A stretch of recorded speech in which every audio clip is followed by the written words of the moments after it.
اللہ رب العالمین اس کو جادو سے بھی حفاظت فرمائے گا، اور ہر قسم کی جنات شیطانی حرکتوں سے اللہ رب العالمین اس کو محفوظ کرے گا۔ Thanks for watching. Don't forget to like, comment, share and subscribe to Maulana Habibullah Rouhani Official. پھر ایسی آیت الکرسی سے میرے دوستو اگر کسی کے اوپر جادو بھی ہو گئی ہو تو دیکھیں 7 مرتبہ سورہ فاتحہ، 7 مرتبہ آیت الکرسی، 7 مرتبہ 7 مرتبہ چاروں کل پڑھ کے پانی میں دم کر کے پیے اور اسی پانی سے نہا بھی لے، اللہ رب العالمین اس کو جادو سے بھی حفاظت فرمائے گا، اور ہر قسم کی جنات شیطانی حرکتوں سے اللہ رب العالمین اس کو محفوظ کرے گا، ہر قسم کے اثرات سے وہ مامون رہے گا۔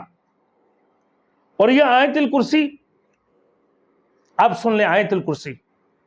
کہ یہ آیات پاک سب سے بڑی ہے اور سب سے بڑی فضیلت والے ہے، اخروی اعتبار سے بھی یہ بڑی، اللہ نے اس کی بڑی درجات رکھی ہے، اور اسی طریقے سے دنیاوی فوائد کے لیے بھی اللہ نے اس کی بڑی کمال درجہ رکھے ہیں۔ اب 50 اس کی الفاظ پر مشتمل ہے، 50 الفاظ پر یہ آیت الکرسی مشتمل ہے، اور اس میں اللہ تعالیٰ کی وحدانیت کی 11 دلائل موجود ہے، گویا کہ یہ آیات مجموعہ دلائل ہے۔ اس آیات کی فضیلت اس معنی میں ہے کہ کسی چیز کا علم یا اس کا ذکر نہ اس کی معلوم یا مذکور کی تابع ہوتا ہے، یعنی جو درجہ اور فضیلت کسی مذکور و معلوم کو حاصل ہوگا وہی اس کی علم یا ذکر کو حاصل ہوگا۔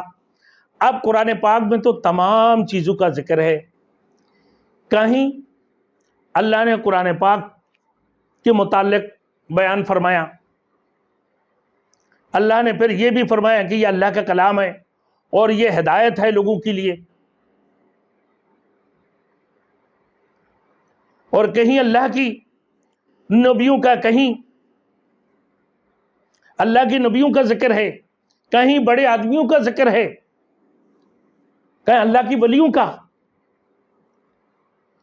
اور کہیں فرعون و قارون کا ذکر ہے، اللہ نے فرعون اور قارون کا واقعہ بیان فرمایا، کہیں صالحین کا ذکر اللہ نے فرمایا، کہیں احکام کی، کہیں نواہی، انسان کی تہذیب کا بیان فرمایا، اس کی نفس اور روح کی کیفیت کا ذکر فرمایا۔ اسی طرح قرآن میں خود خدا تعالیٰ کی ذات اور اس کی توحید کا ذکر ہے۔ اس سورت کی اسی آیات کی شروع میں اللہ لا الہ الا ہو، اللہ نے اپنے ذات، اس کی توحید کا ذکر اس میں ہے،